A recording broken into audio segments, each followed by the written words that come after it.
नया सब्जेक्ट शुरू कर रहे हैं, एटॉमिक एंड मॉलिक्यूलर फिजिक्स। ठीक है,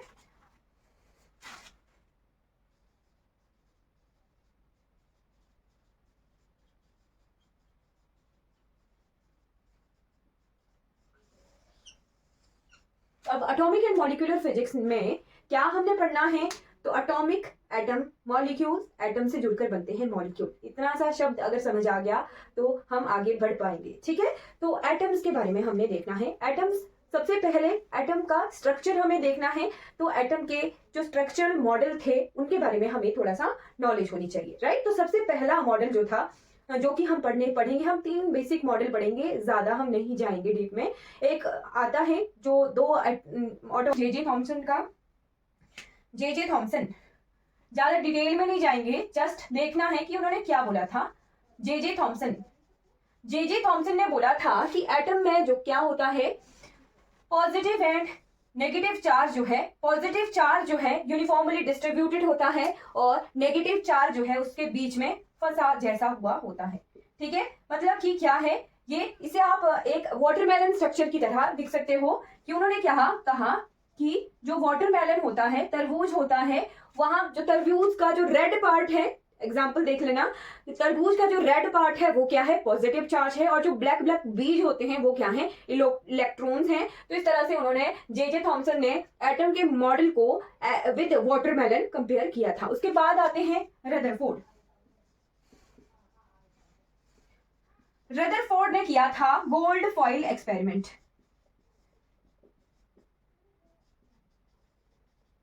उन्होंने क्या किया, अल्फा रेज को बॉम्बार्ड किया था गोल्ड फॉइल पर और देखा था कि कुछ जो अल्फा पार्टिकल हैं वो वापस आ गए, कुछ अल्फा पार्टिकल जो हैं वहां उस फॉइल पर चिपक गए और कुछ अल्फा पार्टिकल जो है उस फॉइल को पार कर गए, राइट। तो वो उस एक्सपेरिमेंट की तरफ नहीं जाएंगे, जस्ट हमने देखना है कि उन्होंने क्या बोला। उन्होंने बोला कि हमारा जो एटम होता है उसमें जो पॉजिटिव चार्ज है वो विद इन एटम होता है, उसके सेंटर पर अलाइन होता है। ठीक है, उन्होंने बोला कि पॉजिटिवली चार्ज जो है न्यूक्लियस होता है, राइट। पॉजिटिवली चार्ज जो होता है वो at the centre of atom, और जिसे नाम दिया गया न्यूक्लियस का, कि पॉजिटिव चार्ज जो है एटम के सेंटर में होता है और उसे नाम दिया न्यूक्लियस का। और उन्होंने बोला कि इलेक्ट्रॉन जो है उसके बाहर जो है घूमते हैं, ऑर्बिट करते हैं। ठीक है, उन्होंने बोला कि electron revolves around the nucleus, electrons revolve around the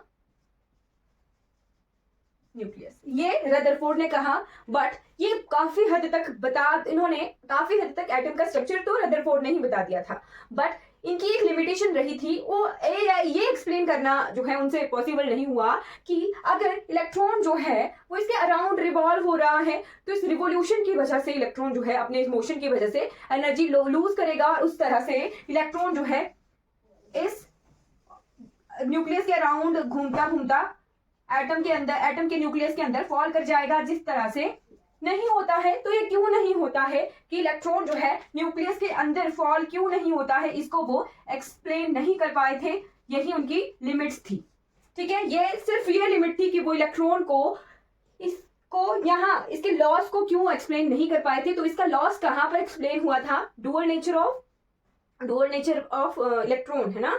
किसी भी पार्टिकल के डुअल नेचर ने इसको जो है बहुत अच्छे से एक्सप्लेन किया था कि क्यों इलेक्ट्रॉन जो है न्यूक्लियस के अंदर फॉल नहीं करता है। तो इलेक्ट्रॉन जो है एक फिक्स ऑर्बिट में घूमता है और उसके साथ उसकी स्टैंडिंग वेव होती है, उसी स्टैंडिंग वेव की वजह से इलेक्ट्रॉन फॉल नहीं कर पाता है, राइट। तो इसको जो है हल्के से एक्सप्लेन किया, पूरी तरह से तो एक्सप्लेन नहीं कर पाए थे, बट बोहर मॉडल इसके बाद आता है और उसी बेसिस पर हम आज एटॉमिक फिजिक्स को पढ़ते हैं, राइट। तो थर्ड मॉडल आता है हमारा बोहर मॉडल, और इसके ही रिजल्ट्स हम देखेंगे। इसके कुछ इंपॉर्टेंट पॉइंट्स मैं आपको लिखवा दूंगी जहां से क्वेश्चन आने की पॉसिबिलिटी होती है।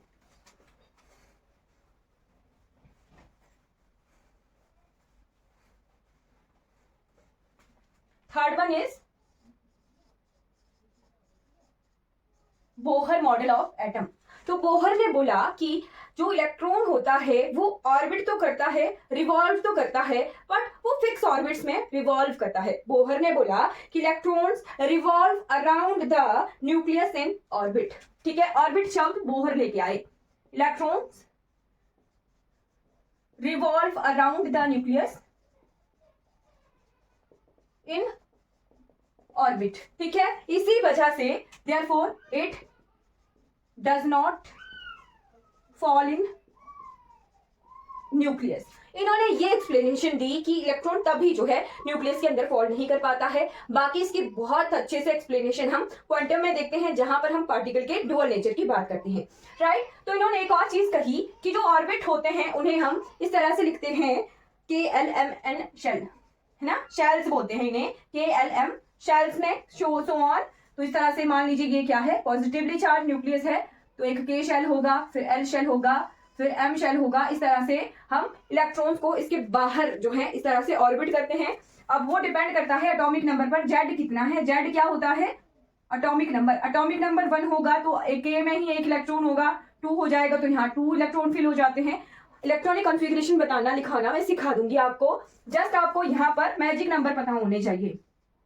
अभी तक सिर्फ मैजिक नंबर पता होने चाहिए कि 2, 8, 8 इस तरह से जो है so on up to so on, इस तरह से हम इलेक्ट्रॉन्स को फिल करते हैं। यानी यहाँ पर 2 इलेक्ट्रॉन फिल होते हैं, फिर 8, फिर 8, फिर सो ऑन अप टू हर एक शेल्स में उसी तरह से मैजिक नंबर के अकॉर्डिंग ही इन शेल्स में इलेक्ट्रॉन फिल होते हैं। अब ये शेल्स हम सब सेल्स में डिवाइड करेंगे, जिन्हें हम ऑर्बिटल्स कहेंगे, वो बाद में आएगा जब मैं आपको ऑर्बिटल्स के बारे में बताऊंगी, ठीक है। तो इतना पता लग गया कि इस तरह से KLM जो है शेल्स होते हैं या फिर उन्हें ऑर्बिट्स कहते हैं, ठीक है। ये क्या है, शेल्स हैं या फिर ऑर्बिट्स हैं, ठीक। दूसरी चीज लिखनी है, उन्होंने कुछ एनर्जी की टर्म्स दी कि उन्होंने बोला कि एंगुलर मोमेंटम होता है इलेक्ट्रॉन का, एंगुलर मोमेंटम होता है L = mvr, और इसे NH कट के नाम से भी जो है उन्होंने बताया। N क्या है, N है नंबर ऑफ शेल, तो ये 1, 2, 3 सो ऑन कुछ भी हो सकता है। और H कट क्या है, H/2π, और H क्या होता है, प्लैंक्स कांस्टेंट होता है।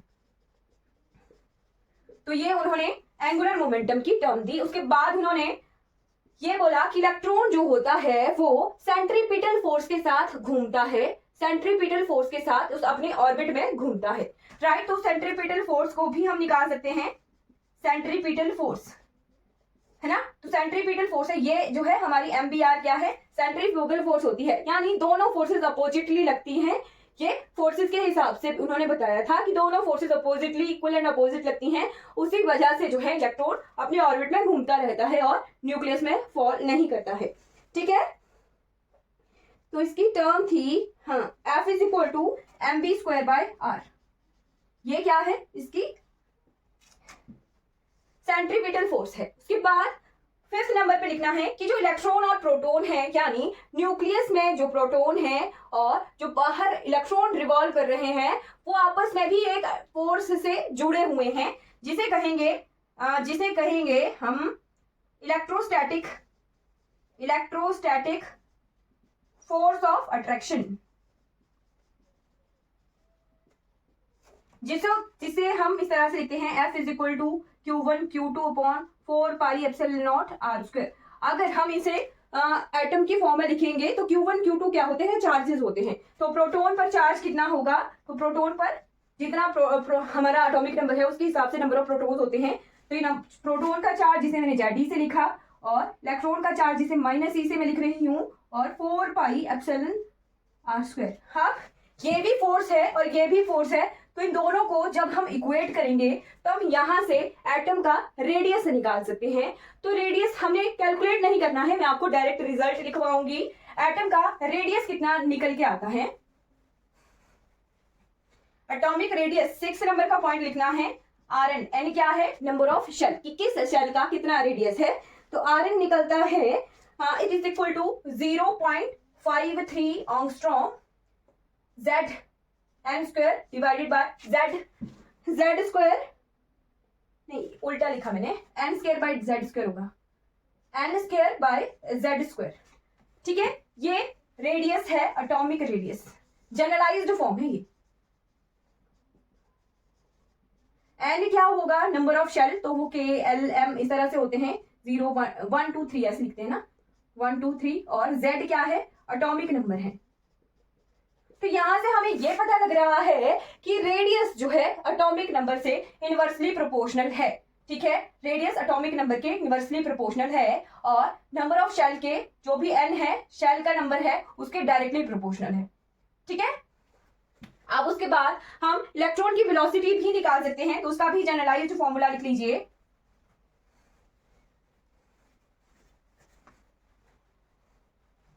आज हम हाइड्रोजन एटम तक पहुंच जाएंगे। हाइड्रोजन एटम का स्पेक्ट्रा कवर करने की कोशिश कर दूंगी मैं, क्योंकि इस तरीके से पढ़ना है कि जल्दी जल्दी कवर हो जाए हमारा सिलेबस।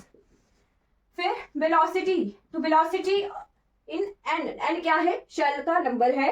ठीक है, तो वेलोसिटी की टर्म आती है c/137। सी क्या है, वेलोसिटी ऑफ लाइट।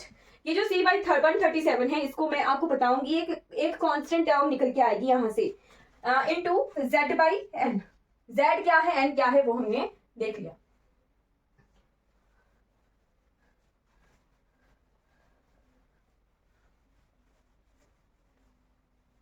फिर लिखिए 8th नंबर पे एनर्जी।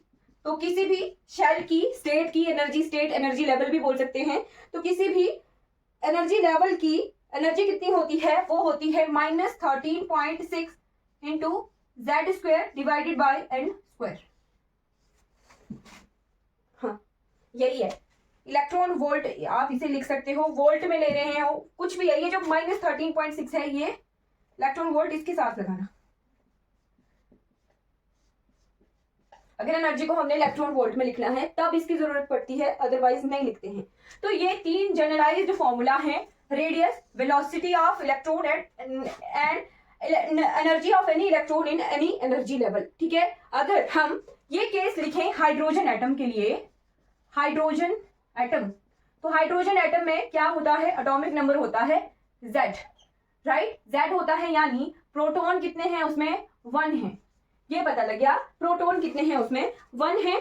तो उसके हिसाब से हम रेडियस कितना निकालते हैं, Z अगर हम, और n कितना है, 1 ही होता है, क्योंकि एक इलेक्ट्रॉन हम फर्स्ट शेल के में ही फिल कर देते हैं। तो R कितना निकल के आता है, जब हम n भी 1 पुट करेंगे और Z भी 1 पुट करेंगे, तो R1 का मतलब है बोहर, R1 का मतलब है फर्स्ट शेल के लिए रेडियस। ठीक है, इसे फिर हम RH से रिप्लेस कर देंगे, राइट, R1 को हम RH से रिप्लेस कर देंगे, राइट। बट अभी के लिए आप RH लिखना, R1 इज इक्वल टू, यहाँ भी 1 है, यहाँ भी 1 है, तो ये आ गया 0.53 ऑंगस्ट्रॉम, और इसी को हम बोहर रेडियस का नाम देते हैं। बोहर रेडियस, ये लिख लेना, एग्जाम में क्वेश्चन आ सकता है कि बोहर रेडियस की क्या वैल्यू होती है। तो बोहर रेडियस होता है 0.53 ऑंगस्ट्रॉम। अब वेलोसिटी कितनी आती है, तो 1 अगर पुट किया जाए, v1 is equal to c divided by 137 into 1। अगर इसी को ही हम थोड़ा सा रीअरेंज करें तो ये आ गया v1 by c is equal to 1/137। ये जो 1/137 है, इसे हम एक नाम दे देते हैं जो कि है अल्फा, और इसे कहते हैं फाइन स्ट्रक्चर कांस्टेंट। आगे हम फाइन स्ट्रक्चर भी पढ़ेंगे, तो ये टर्म वहां यूज होती है, फाइन स्ट्रक्चर कांस्टेंट। 1/137 को हम ऑफनली यूज कर लेते हैं। तो ये इलेक्ट्रॉन की वेलोसिटी है in first shell, right. Energy, तो एनर्जी में भी हमारी E1, किसी भी एनर्जी, फर्स्ट एनर्जी लेवल की एनर्जी हम इतनी ही लिखते हैं, -13.6 इलेक्ट्रॉन वोल्ट। तो हाइड्रोजन एटम के लिए उसके फर्स्ट एनर्जी लेवल की कितनी एनर्जी है, -13.6 इलेक्ट्रॉन वोल्ट। ये लिख लेना, ये तीनों टर्म जो है इंपॉर्टेंट है। हाइड्रोजन एटम का रेडियस लिख लिया, हाइड्रोजन एटम में जो इलेक्ट्रॉन की वेलोसिटी है वो, और हाइड्रोजन एटम में फर्स्ट एनर्जी लेवल की एनर्जी लिख ली। Is it clear? कोई डाउट होगा तो पूछ लेना, राइट। अब इसके बाद हम करेंगे हाइड्रोजन एटम का स्पेक्ट्रा। ओके, हाइड्रोजन एटम का स्पेक्ट्रा करने के लिए हमें, आपको पता होना चाहिए कि स्पेक्ट्रा होता क्या है, स्पेक्ट्रम क्या होता है। तो हमारे सिलेबस में हाइड्रोजन एटम का स्पेक्ट्रा डायरेक्टली मेंशन है, फिर उसके बाद है रोटेशनल एंड वाइब्रेशनल स्पेक्ट्रा, फिर उसके बाद है रमन स्पेक्ट्रा। तो ये स्पेक्ट्रा या स्पेक्ट्रम होता क्या है। अब हम इलेक्ट्रॉन के बारे में पढ़ रहे हैं, हमने ये देख लिया कि इलेक्ट्रॉन का एटम में किस तरह से जो है पोजीशन होती है। तो इलेक्ट्रॉन ऑर्बिट्स में घूमता है, उन ऑर्बिट्स को हम एनर्जी लेवल्स भी कहते हैं, राइट। जैसे कि मैं आपको जनरलाइज्ड फॉर्म में लिखूं,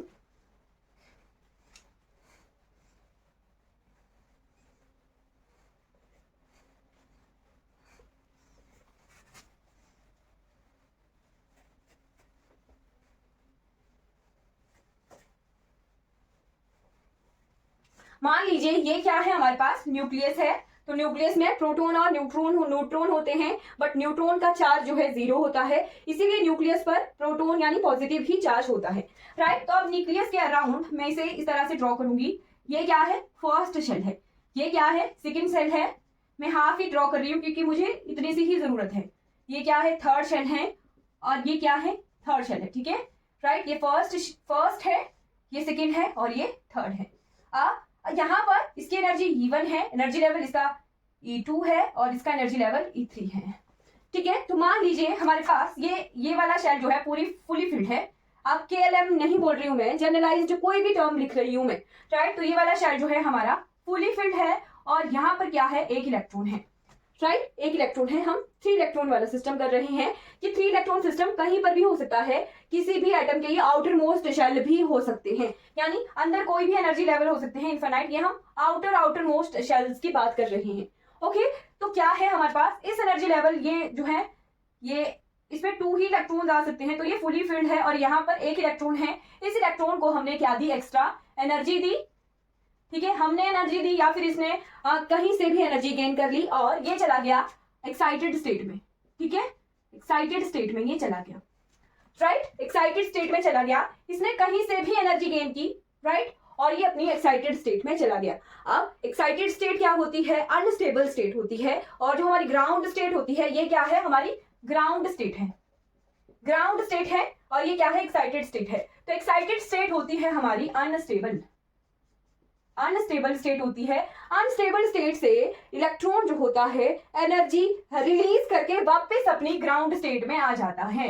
क्या करता है, इसको मैं यहां अगर ड्रॉ करूं तो इलेक्ट्रॉन जो है वापस आ जाता है, कुछ energy in the form of HNU जो है रिलीज करता है, ओके, और अपनी ग्राउंड स्टेट में वापस आ जाता है। अगर मैं इसे यहाँ ड्रॉ करूं तो मैं नीचे वाले शेल नहीं बनाऊंगी, इसे मैं बोल रही हूं ये क्या है, एंड फाइनल स्टेज है, और एंड क्या है, इनिशियल स्टेज है, ओके। एक इनिशियल स्टेज है, मैं जस्ट एनर्जी गेन करने की बात नहीं कर रही हूं, मैं जस्ट बोल रही हूं कि हमारा इलेक्ट्रॉन क्या है, अपनी एक्साइटेड स्टेट में है, एक्साइटेड स्टेट में है, राइट, एक्साइटेड स्टेट में है। इसने ग्राउंड स्टेट में आना है, ग्राउंड स्टेट यानी इसके लिए क्या है, ये फाइनल स्टेट है, और ये क्या है, इसकी इनिशियल स्टेट है। ये समझ लेना कि एक्साइटेड स्टेट से फाइनल स्टेट में आना है, तो ये इसकी ग्राउंड स्टेट है, ग्राउंड स्टेट इसके लिए फाइनल स्टेट है। यहां पर आके ये इक्विलिब्रियम में आ जाएगा, इक्विलिब्रियम में आ जाएगा यहाँ पर आके। तो इसने क्या करना है, कुछ एनर्जी रिलीज करनी है जो इसने गेन की थी in the form of HNU। HNU जो है फोटोन होता है, तो in the form of photon जो है ये अपनी एनर्जी रिलीज करेगा। ये विजिबल रेंज में मैं एनर्जी रिलीज करवा रही हूँ, अदरवाइज ये माइक्रोवेव में भी एनर्जी रिलीज कर सकता है, रेडियो फ्रिक्वेंसी में भी रिलीज कर सकता है, इसकी अपनी मर्जी है। फोटोन है तो फोटोन लाइट है, विजिबल रेंज में हमने इसकी एनर्जी को देखा है, तो ये फोटोन रहने दीजिए, जस्ट इसने HNU जो है एनर्जी रिलीज की है, ठीक है जी, क्लियर हो गया। और इस HNU को, न्यू को हम क्या लिखते हैं, C/λ। न्यू होता क्या है, C/λ होता है, तो ये HC/λ लिखा जा सकता है, ठीक है। डेल्टा ई क्या हो गया, डेल्टा ई हो गया, ई फाइनल, ये क्या है, ई इनिशियल है, एनर्जी इनिशियल स्टेट की है, तो इनिशियल स्टेट नहीं होगा, फाइनल माइनस इनिशियल, ठीक है। फाइनल माइनस इनिशियल होता है ना, जो बड़ी टर्म है और जो छोटी टर्म है उनका माइनस करके हम एनर्जी निकालेंगे। अब ये नहीं बोलना है कि ये एनर्जी लेवल नीचे है तो ये नहीं है, फाइनल माइनस इनिशियल हम जो है इसकी एनर्जी डिफरेंस निकालेंगे, ठीक है, राइट। तो ये हमारे पास जनरलाइज्ड फॉर्म है, यहां से हम कोई भी स्पेक्ट्रम निकाल सकते हैं। अगर ये एनर्जी किसी भी फॉर्म में रिलीज हो रही है तो ये जो एनर्जी निकल रही है ये स्पेक्ट्रम होती है, in the form of radiation जो है एनर्जी निकलती है, और उसे जब हम ग्राफ पर प्लॉट करते हैं, ग्राफ पर प्लॉट मतलब इसे जो है ये एनर्जी जाती है स्क्रीन पर गिरती है, और स्क्रीन पर हमें जो है कुछ पॉइंट्स मिल जाते हैं, या फिर हम किसी ग्राफ प्लॉट मशीन से इसे गुजारते हैं और ग्राफ हमारा प्लॉट हो जाता है, तो उसी ग्राफ को हम स्पेक्ट्रम कहते हैं, ठीक है। तो ये जो है हमारे पास जनरलाइज्ड फॉर्म है किसी स्पेक्ट्रम की। अब मैं इसके लिए इसे in the form of formula लिखती हूं, तो वो देखना है। हाँ, यहां पर एक चीज आ गई, ये क्या था, E1 था, ये 1 था, ये 2 था, ये 3 था। तो यहाँ अगर इस केस में देखें तो इसके लिए एक्साइटेड स्टेट थी N3। N3 क्या थी? इसके लिए इनिशियल स्टेज थी। और N2 क्या थी? इसके लिए फाइनल स्टेट थी ना। 3 से 2 में आना था इसने। ये क्लियर हो गया? 3 से इसने 2 में आना था। तो N3 इसके लिए इनिशियल स्टेट थी और N2 जो है इसके लिए फाइनल स्टेट है। राइट? अब इसके लिए फॉर्मूला लिखते हैं।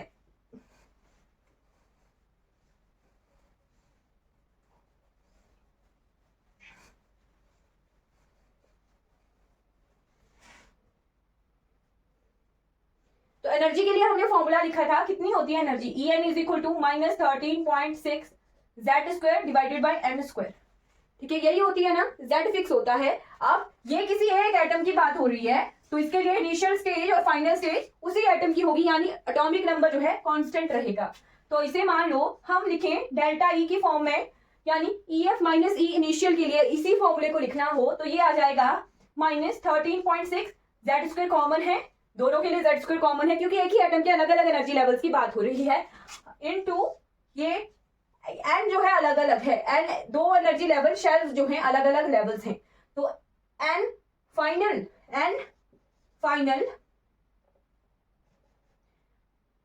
-1/n इनिशियल का स्क्वायर है साथ में।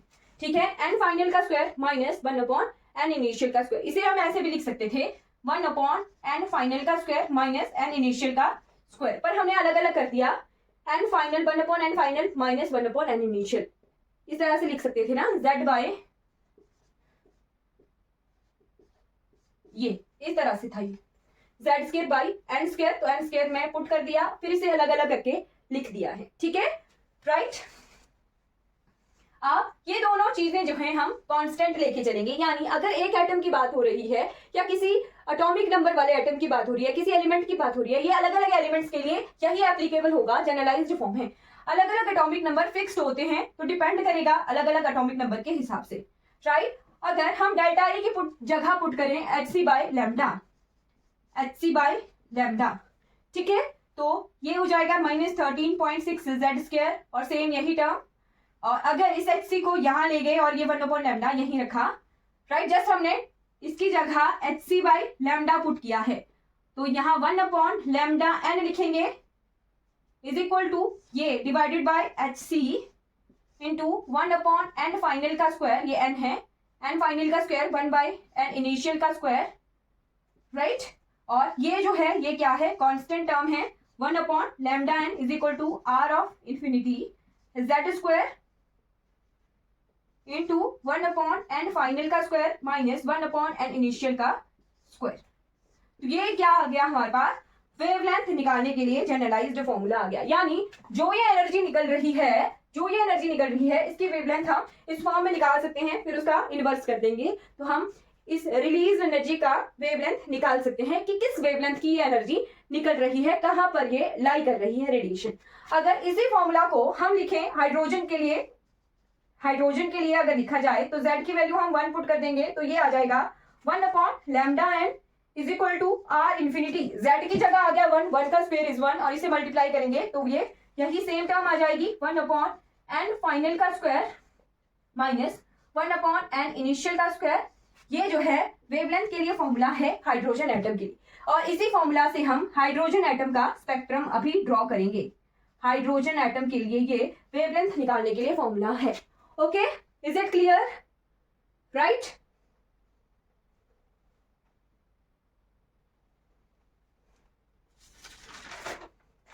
अब हम लिखेंगे हाइड्रोजन एटम का spectrum.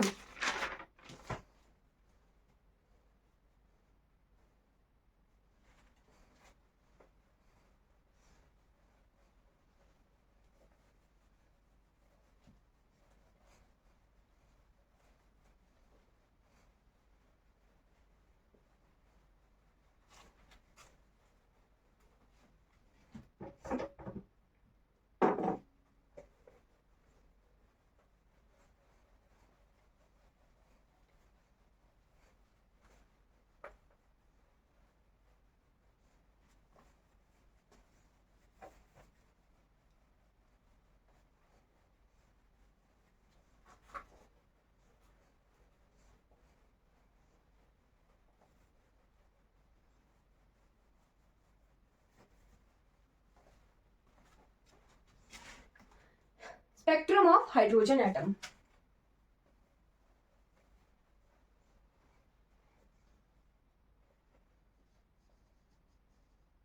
Spectra of hydrogen atom.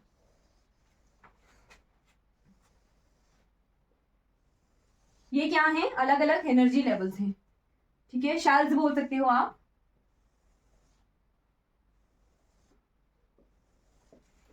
Right, इसी टेबल से, इसी से मैं आपको बहुत सारी चीजें यहीं पर ही करवा दूंगी, ठीक है। नोट करते चलिएगा। यहाँ क्या है, n की वैल्यू है 1, यहाँ क्या है, n की वैल्यू 2, यहाँ 3 है, यहाँ 4 है, यहाँ 5 है, यहाँ 6 है, और यहाँ क्या है, 7। तो फर्स्ट मान लीजिए पहले इलेक्ट्रॉन कहां पर जो है प्रेजेंट है, इलेक्ट्रॉन ने आना है, एन फाइनल है हमारे लिए, एन फाइनल है 1, यानी एन फाइनल 1 है, तो एन फाइनल 1 है, इसके लिए एन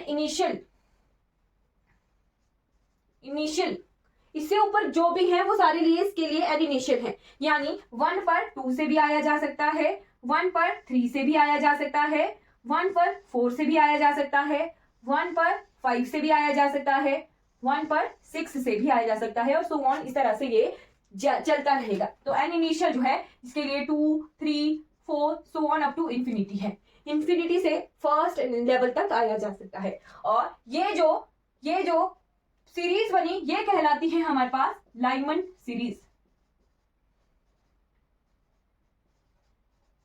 इसको हम एल से डिनोट करते हैं, तो ये बनी हमारे पास लाइमन सीरीज, राइट। अब यहीं पर ही लिख लूंगी मैं, ठीक है। जब 2 से आए 1 पर तो है ये अल्फा, एल अल्फा, ठीक है, लिख लेना, साथ में लिखते रहना, अलग अलग से नहीं बताऊंगी। जब फाइनल स्टेज है 3, फाइनल स्टेज है 1 और इनिशियल है 2, यानी 3 से 1 पर आ रहे हैं, गलत बोला मैंने, जब 2 इनिशियल है और 1 क्या है, फाइनल है, 2 से 1 पर आ रहे हैं तो है एल अल्फा लाइमन सीरीज, 3 से 1 पर आ रहे हैं तो एल बीटा है, 4 से 1 पर आ रहे हैं तो एल गामा है, 5 से 1 पर आ रहे हैं एल डेल्टा है, और ये सो ऑन इसी तरह से चलता रहेगा, ठीक है, राइट। तो ये आपने नोट करना है, डायरेक्ट लाइमन सीरीज नहीं आती, ऐसे आता है एल अल्फा के लिए, ऐसे बोलेंगे, क्वेश्चन भी मैं लिखवाऊंगी, एल अल्फा के लिए इनिशियल स्टेज क्या होगी और फाइनल स्टेज क्या होगी। तो इनिशियल क्या होगी जी, फाइनल होगी, एल के लिए फाइनल है 1, ये तो हमें पता है, बट एल अल्फा है तो इसके लिए इनिशियल होगी 2, ni की वैल्यू 2 होगी और nf की वैल्यू 1 होगी एल अल्फा की। इस तरह से क्वेश्चन आते हैं, ठीक है, इस तरह से क्वेश्चन आएंगे। एल अल्फा दिया होगा, क्या बोलेंगे, first line of Lyman series, first line of Lyman series के लिए एन आई और एन एफ बताइए, इस तरह के क्वेश्चन आते हैं, तो ये नोट कर लेना, ये इंपॉर्टेंट है, ठीक है। फिर अब इसके बाद जो हमारी फर्स्ट लाइमन सीरीज है एल अल्फा है, वो क्या है, कहां पर है, 2 से 1 पर आ रहे हैं, 2 to 1 आ रही हैं, तो इसके लिए लैम्डा की वैल्यू होगी मैक्सिमम वेवलेंथ होगी, और एनर्जी होगी इसके लिए मिनिमम, ये लिख लेना, इंपॉर्टेंट है। लैम्डा मैक्सिमम किसके लिए होगा, एल अल्फा के लिए होगा, ये अल्फा है, ये एल अल्फा है, एल अल्फा के लिए लैम्डा मैक्सिमम होगा और एनर्जी मिनिमम होगी। जब इनफिनाइट से आएंगे 1 पर तो एल क्या है, ये इंफिनिटी है, यानी इंफिनिटी से 1 पर आ रहे हैं तो लैम्डा होगा मिनिमम और एनर्जी होगी मैक्सिमम, यानी मैक्सिमम जो है एनर्जी की रेडिएशन निकलेगी। जितने ज्यादा गैप से आएंगे ना, जैसे मान लो 7 से 7 इसके लिए इनफाइनाइट है, 7 से 1 पर आ रहे हैं तो इसी गैप में, एनर्जी गैप में सबसे ज्यादा एनर्जी जो है रिलीज होगी, और जो सबसे ज्यादा एनर्जी रिलीज होगी, ज्यादा एनर्जी की एनर्जी रिलीज होगी, उसकी वेवलेंथ सबसे कम होगी, और जो सबसे कम एनर्जी की वेवलेंथ रिलीज होगी, रेडिएट होगी, उसके लिए लैम्डा की वैल्यू सबसे ज्यादा मैक्सिमम होगी। तो ये लाइमन सीरीज के लिए कंडीशन भी मैंने एक ही जगह बता दी, इनके लिए सीरीज भी मैंने एक ही जगह बता दी, L alpha, L beta, L gamma भी मैंने आपको एक ही जगह बता दिए, ज्यादा करने की इससे ज्यादा जरूरत नहीं है। इसके लिए फॉर्मूला लिख लेते हैं, 1/λ1 is equal to R of infinity. R infinity बताया था मैंने आपको, आर इंफिनिटी को बोलते हैं रिडबर्ग कांस्टेंट, और इसकी वैल्यू भी लिख लीजिए, रिडबर्ग कांस्टेंट की वैल्यू क्या थी, तो वो लिख लीजिए आप, इसकी वैल्यू थी 1.098 इंटू 10⁻⁻7 पर मीटर, ये रिडबर्ग कांस्टेंट की वैल्यू है। तो वहां पर मैं आपको यहीं लिख देती हूँ, यहाँ लिखती हूँ ई क्या निकला था, 1/λ का फॉर्मूला क्या निकला था, 1/λ is equal to R of infinity into 1/n final का स्क्वायर माइनस 1/n इनिशियल का स्क्वायर, राइट। तो n फाइनल क्या है इसके लिए 1 है, तो 1 divided by 1 square is 1 minus n initial का स्क्वायर, ये जो है लाइमन सीरीज के लिए फॉर्मूला निकल के आ जाएगा और r इन्फिनिटी की ये वैल्यू होती है, राइट। Z1 है तो Z लिखने की जरूरत नहीं पड़ेगी। Is it clear? ये लिख लेना, ये इंपॉर्टेंट है। लाइमन सीरीज हमने कवर कर ली। अब इसके बाद आती है, लाइमन के बाद आता है वाल्मर, ठीक है। तो सेकंड सीरीज आती है वाल्मर सीरीज।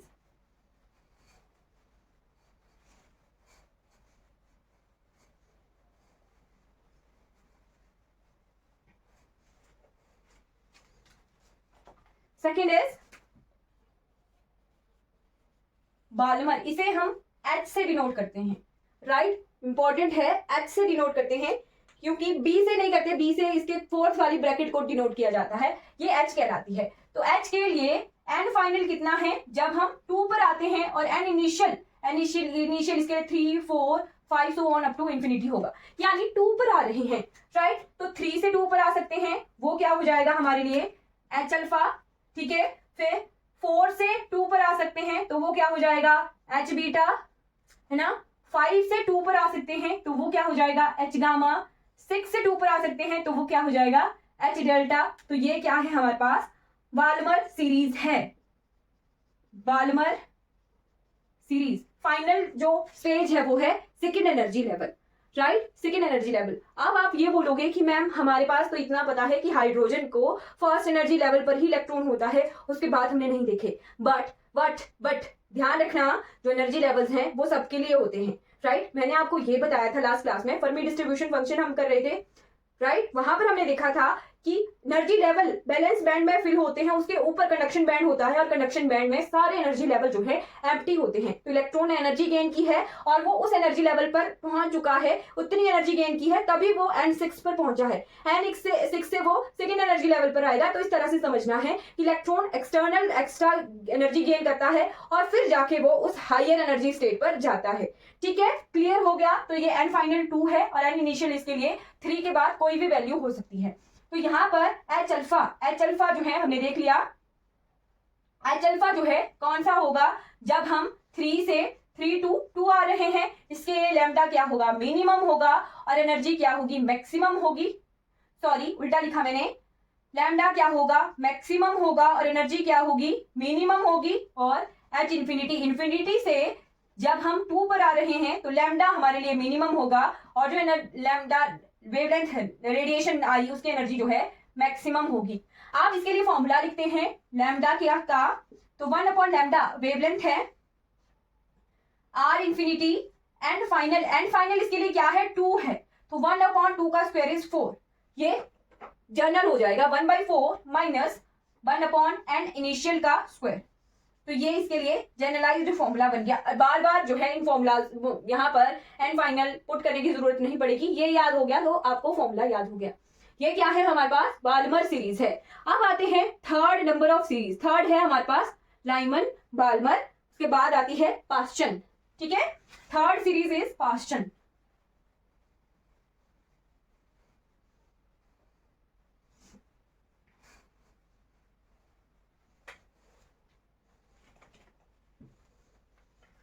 Third is Paschen.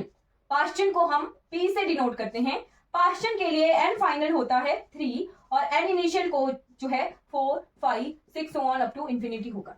तो हमने फाइनल स्टेज 3 पे आना है। 3 पर हम कहां से आ सकते हैं 4 से आ सकते हैं। तो 4 से आ रहे हैं तो वो हो जाएगा हमारे पास P अल्फा, राइट। जब हम 5 से आ रहे हैं तो वो हो जाएगा P बीटा और जब हम 6 से आ रहे हैं तो वो हो जाएगा P गामा और इस तरह से ये चलती रहेगी सीरीज। तो ये कौन सी सीरीज है पास्चन सीरीज, ठीक है जी, पास्चन सीरीज है ये। तो पास्चन के लिए लैम्डा मैक्सिमम और लैम्डा मिनिमम लिखते हैं।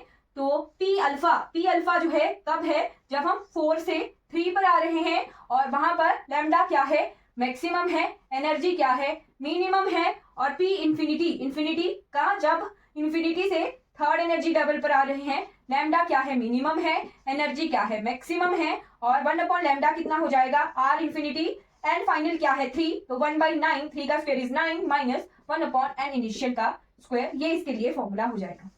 Is it clear? ये फॉर्मूला हो जाएगा इस वाली सीरीज के लिए, पास्चन सीरीज के लिए, राइट?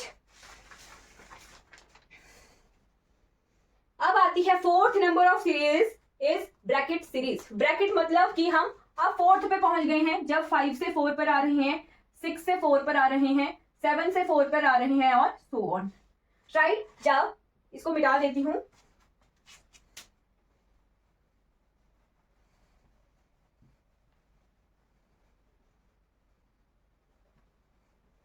जब हम ये कौन सी सीरीज है, फोर्थ नंबर की ब्रैकेट सीरीज। याद कैसे रहेगा? याद रहेगा L B P B P, ठीक है? L B P, B Balmer है ना, बाल्मर को हम एच से डिनोट करते हैं, पी यहाँ पे पी फंड होगी, उसे पी एफ से डिनोट करेंगे।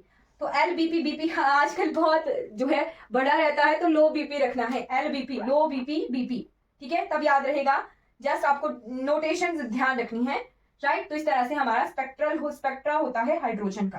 तो हम फोर्थ नंबर पर पहुंच गए हैं, ब्रैकेट। ब्रैकेट को हम बी से ही डिनोट करते हैं, ठीक है? तो अगर एन इनिशियल क्या है इसके लिए, एन फाइनल क्या है इसके लिए 4, और एन इनिशियल जो है इसके लिए 5 6 सो ऑन होगा, राइट? जब 5 से 4 पर आ रहे हैं तो होगा हमारे पास B alpha, right, B beta, B gamma and so on. तो ये कौन सी सीरीज है? ये है हमारे पास ब्रैकेट सीरीज, ठीक है? ब्रैकेट सीरीज सेम वही चीज आ जाएगी। बी अल्फा के लिए हमारे पास कहां से कहां आ रहे हैं, 5 to 4 आ रहे हैं, लैम्डा मैक्सिमम है, एनर्जी मिनिमम है, बी इंफिनिटी, इंफिनिटी कोई भी जो है लेवल हो सकता है, इंफिनिटी टू 4 आ रहे हैं, लैम्डा मिनिमम है, एनर्जी मैक्सिमम है, फॉर्मूला 1/λ, आर ऑफ इंफिनिटी, और अंदर क्या आ जाएगा 1/4, 4 का square is 16 minus 1/n initial का square. Is it clear? Right, ठीक है? तो ये तो आप जल्दी जल्दी से आप खुद भी निकाल सकते हो, बहुत इजी है, एक बार याद हो जाएगा तो इजी हो जाएगा। जस्ट 1 2 3 में दिक्कत होती है, फिर फोर्थ और फिफ्थ तो खुद ही लिख लेते हैं, राइट? फिर आते हैं फिफ्थ नंबर की, आगे हमारे पास पी फंड सीरीज।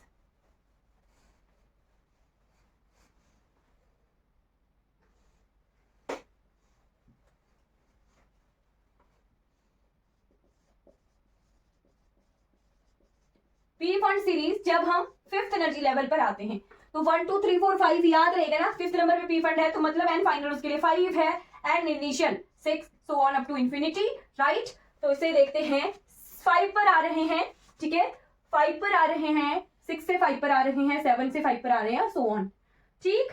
तो 5 पर आ रहे हैं P F alpha, P F alpha, P F beta, P F gamma, इस तरह से ये सीरीज चलेगी। और है कौन सी? ये है पी फंड सीरीज,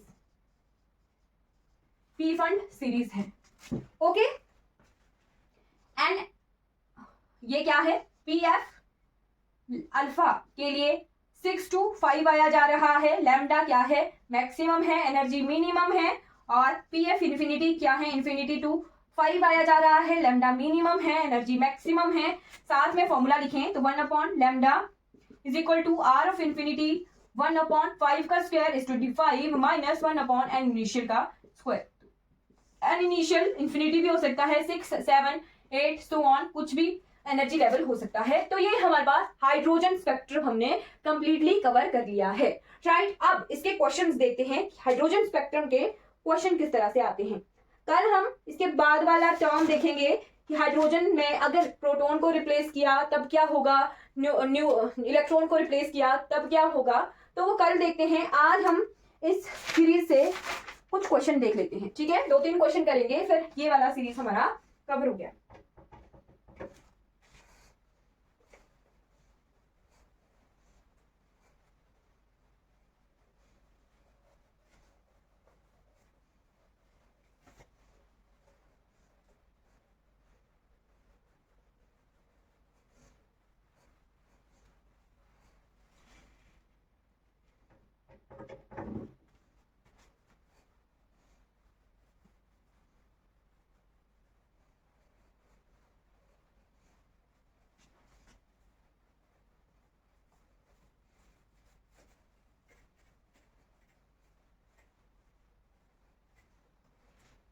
ओके, तो क्वेश्चन देखते हैं. फर्स्ट क्वेश्चन इज, आंसर करिएगा साथ साथ में.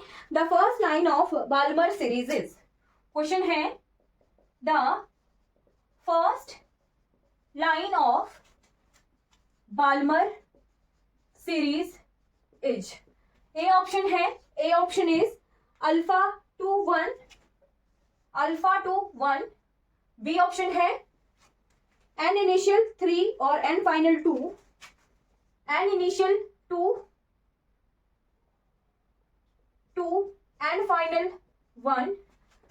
सी ऑप्शन है n initial 3 2 n initial 2. D option है n initial 4 2 n final, n initial 4 2 n final 2. Answer कीजिएगा कौन सा जो आंसर है वो सही होगा. क्वेश्चन नंबर 2 है,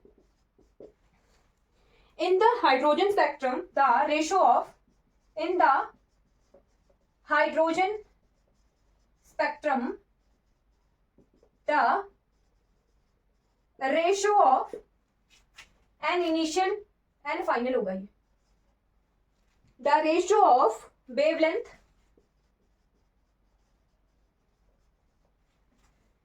for Lyman series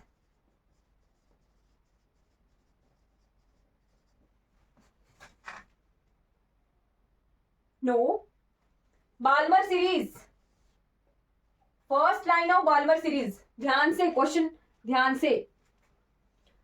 the wavelength of Lyman series alpha radiation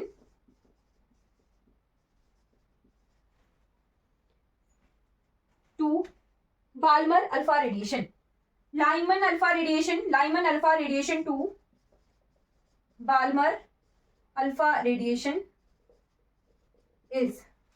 option A है 5/48, ऑप्शन बी है 1/3, ऑप्शन सी है 5/27 एंड ऑप्शन डी है 3. बाल्मर सीरीज की फर्स्ट लाइन बी अल्फा की बात हो रही है. ठीक है, बी अल्फा की बात हो रही है. बी अल्फा यानी बाल्मर सीरीज, बी अल्फा नहीं एच अल्फा, बाल्मर को हम एच अल्फा से डिनोट करते हैं. राइट, एच अल्फा में मतलब क्या है, एन फाइनल 2 है, 2 पर आया जाएगा, और अल्फा है यानी फर्स्ट लाइन है, तो एन इनिशियल जो है उसी के ऊपर वाला होगा 3. तो सी ऑप्शन बिल्कुल सही है. ठीक है, ऑप्शन सी इसका सही है, एन इनिशियल 3 और n final 2. Is it clear? अब सेकेंड क्वेश्चन देखते हैं. सेकेंड क्वेश्चन में क्या बोला है, तो सेकेंड क्वेश्चन में बोला है in the hydrogen atom the spectrum ratio of wavelength for Lyman alpha series और बाल्मर अल्फा सीरीज. बोला है जी एल अल्फा की रेशियो निकालनी है, बी बाल्मर होता है एच अल्फा. ठीक है, एल अल्फा और एच अल्फा की रेशियो निकालनी है हाइड्रोजन स्पेक्ट्रम की वेवलेंथ की. राइट, वेवलेंथ की जो है रेशियो निकालनी है. तो इस क्वेश्चन को हम कैसे सॉल्व करेंगे ये देख लो. कैलकुलेट कर सकते हो आप, हमने निकाला हुआ है, वेवलेंथ निकाली हुई है. एल अल्फा के लिए 1/लैम्डा is equal to R of infinity. Alpha है, एन फाइनल इसके लिए 1 है, लाइमन के लिए 1 है, 1 माइनस 1 अपॉन एन इनिशियल. ठीक है, एन इनिशियल अल्फा है तो एन इनिशियल इसके लिए क्या होगा, 2 होगा, 2 का स्क्वायर होगा. राइट, तो ये आएगा आर इंफिनिटी 2 का स्क्वायर यानी 4, 4 माइनस 1 इज 3, 3/4. राइट, 3/4 आ गया. एल एच अल्फा क्या है, बाल्मर सीरीज की 1/लैम्डा is equal to R of infinity. H of alpha है, अल्फा के लिए एन फाइनल कितना होता है 4 और 2 का स्क्वायर है ना, 2 का square 4 minus n final initial क्या है इसके लिए 3 से आएंगे 2 पर, तो 3 का स्क्वायर इज 9. तो इसे जब सॉल्व किया जाएगा तो ये आएगा 5/36 are infinity. 9 4 36, 9 minus 4 is 5/36. Right, अब इनकी रेशो निकाल लेनी है. जस्ट इनको डिवाइड करेंगे L alpha upon H alpha, तो ये आ जाएगा 3/4 इंटू 36/5. ठीक है, 36/5, तो 5 चला गया ऊपर, ऐसे ही है 36/5। एक चीज आई, ये क्या है, 1/λ की वैल्यू है, राइट।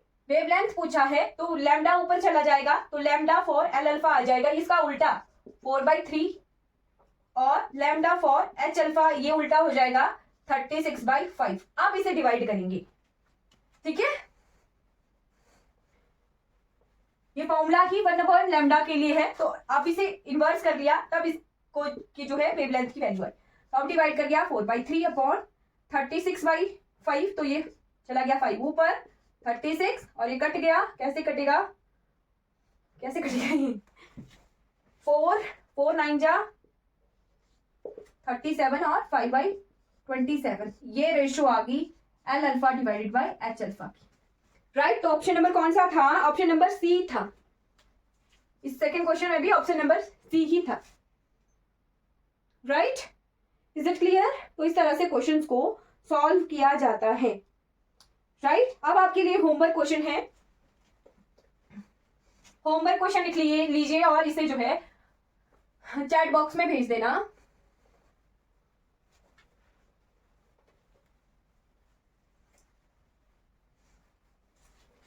होमवर्क क्वेश्चन है, if the wavelength of the first line of Balmer series in hydrogen atom is lambda, if the wavelength of first line of Balmer series is lambda। Question देख लो, first line of Balmer series यानी H alpha दिया हुआ है, right. H alpha मैंने बता दिया आपको, हाँ ऑप्शन नंबर सी होगा, हाँ एच अल्फा मैंने बता दिया, बाकी आपको खुद पढ़ के देखना होता है। In the hydrogen atom is lambda, right. Then the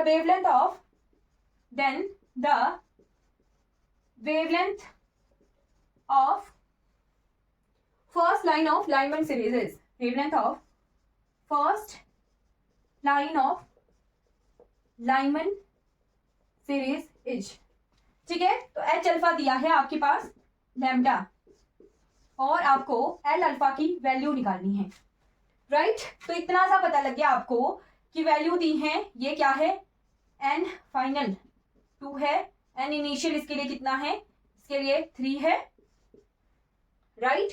और एन इसके लिए एन फाइनल कितना है, 1 है, एन इनिशियल इसके लिए 2 है, 1/λ और 1/λ निकालिए, इनकी रेशियो निकालिए और क्वेश्चन जो है सॉल्व हो जाएगा, राइट, ठीक है।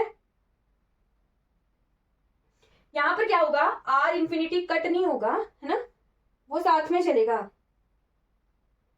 ओके। तो इसको सॉल्व करना, सॉल्व नहीं होगा तब मैं आपको कल इस क्वेश्चन को करवा दूंगी, राइट। सॉल्व करने की कोशिश करना कि एच अल्फा की वैल्यू तो लैम्डा दी हुई है, एल अल्फा निकालना है, राइट। इसे सॉल्व कीजिए, ये इसे हल्का सा हिंट देती हूँ, 1/λ है, आर इंफिनिटी की वैल्यू निकाल सकते हो आप 1/n फाइनल, 2 का स्क्वायर 4 माइनस 1/3 का स्क्वायर इज 9, ये कितना आ गया, 1/λ इज आर इंफिनिटी, ये आ गया 5/36, आर की वैल्यू आ गई 36/5 इंटू लैम्डा, आर इंफिनिटी की ये वैल्यू आ गई, इसको यहां पुट कीजिए और आपके पास सॉल्यूशन आ जाएगा, ठीक है। आधा मैंने सॉल्व कर दिया, आर इंफिनिटी निकाल दिया, इसको यहां पुट कर देना और आपका क्वेश्चन सॉल्व हो जाएगा। आपको एल अल्फा के लिए लैम्डा की वैल्यू फाइंड आउट करनी है,